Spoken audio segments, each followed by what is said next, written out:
que tem que plantar para as abelhas se eu já tenho um monte de plantas em volta da minha casa? Elas não usam um monte de planta, elas não usam o que já tem aí. Eu já tenho primavera plantada, já tenho um monte de florzinha plantada, elas vão forragear nas minhas florzinhas. Não é bem assim que funciona. Sempre. Porque, de verdade, muitas das plantas usadas para ornamentação, usadas para paisagismo, por exemplo, são plantas que não são úteis para as abelhas. São plantas que não têm néctares com concentração alta de açúcares, que são úteis para as abelhas utilizarem para a produção do mel. Plantas que não fornecem pólen suficiente, plantas que não fornecem resina. Você precisa das plantas corretas para ter as colônias bem desenvolvidas. Se você tiver qualquer planta em volta da sua casa, colocar a abelha achando que ela vai forragear em qualquer coisa, olha, pode esquecer, que provavelmente a sua colônia vai pouco se desenvolver, ou se não definhar até ela morrer, e você não vai saber nem por que ela está acontecendo isso. Muitas pessoas têm esse problema no início da atividade, e é muitas vezes causado por conta do pasto meliponícola. Muitas vezes a gente não para pensar, mas assim, as abelhas nativas dão preferência para plantas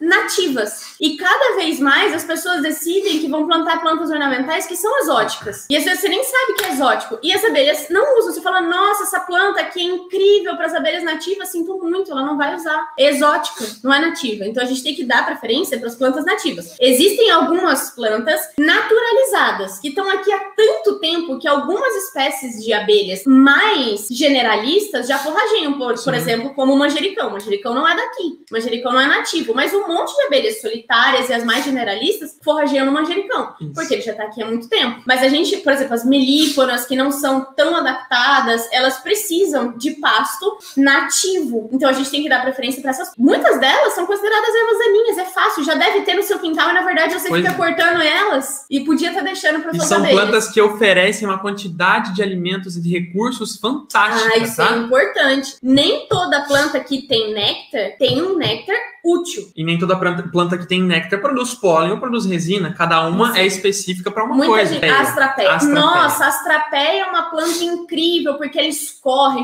chora néctar. Não. Ó, estamos aqui com a astrapeia, tá vendo? Dá para saber qual que é, ela é uma planta bem característica, ela dá essa bola de inflorescências flores, aqui, né? Flores rosas. Cores. E aqui nesse miolo, aqui no estigma, começa a pingar néctar. Entre aqui os estigmas aqui, ó, nesses nectários florais que tem aqui na borda do estigma, a gente começa a pingar néctar e os meliponicultores olham e falam, nossa, a astrapeia deve ser incrível para as abelhas. Na verdade, não é incrível para as abelhas. O que acontece é que ela tem muita água e pouco açúcar. Então, quando as abelhas têm falta de outras fontes de néctar, elas usam a astrapeia, só que elas têm muito mais trabalho para produzir mel, porque é muita água. Elas têm que, imagina uma abelha dissecando néctar com as asinhas para poder produzir mel. Quanto que as abelhas não precisam se desgastar para evaporar a água e sobrar só a quantidade maior de açúcar. E é assim que elas fazem para produzir o mel. Então, se você tem uma astrapeia e as abelhas estão enlouquecidas na sua astrapeia, é um sinal, é um indicativo de que falta pasto. Pois é. Porque elas só vão escolher essa planta quando elas não têm outra opção. E a astrapeia, ela produz, para vocês terem uma ideia, diferente de outras plantas que são utilizadas pelas abelhas, plantas naturalmente melíferas, são plantas que têm uma concentração de açúcares maior no néctar, ou plantas que têm uma concentração de pólen muito alta, pólen extremamente proteico, vitamínico, enfim, plantas melíferas. Essas plantas melíferas, elas fornecem, para vocês terem uma ideia, uma quantidade de néctar, uma quantidade de açúcar no néctar que vai variar entre 40% a 45% para as que fornecem a quantidade mais ou menos ideal. Algumas podem fornecer até mais, só que a astrapeia, ela fornece em torno de 20% a 25% de concentração de açúcares. Muito baixa a concentração de açúcar no néctar. E as abelhas, elas precisam, o mel é justamente a substância que tem uma maior concentração de açúcares. Por isso que elas ficam desumidificando o néctar, que elas ficam batendo as asas, que junta aquela umidade, que elas cospem água para fora da colônia, é derivado do processo de desumidificação do néctar. E essa desumidificação, ela é feita para a produção do mel, porque elas precisam que o mel seja concentrado. Tem uma concentração de açúcares alta para fornecer energia e uma concentração de proteínas, uma concentração de vitaminas, uma concentração de carboidratos alta para que elas tenham essa energia para trabalhar na colônia. O mel é a alimentação energética delas. E quando a gente tem, por exemplo, um néctar que tem baixa concentração de açúcares, para ter esse alimento concentrado em açúcar, concentrado em vitamina, concentrado concentrada em energia, elas precisam de mais trabalho, porque tem mais água ao invés de açúcar. E elas precisam ficar desumidificando constantemente,